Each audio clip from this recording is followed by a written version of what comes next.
আল্লাহ যেদিন সকলকে আপনি কবর থেকে তুলবেন হাসরের মাঠে, সেই পুনরুত্থানের দিবস, হাসরের মাঠ, কিয়ামতের মাঠে আমি ইব্রাহিমকে আল্লাহ আপনি বেইজ্জতি করিয়েন না।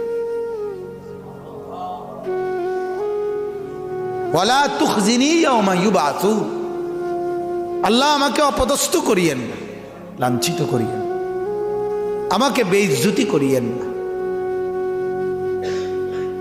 এরপরে বলতেছে কি দেখেন, এই যে এদিক তাকায় সেদিক তাকায়।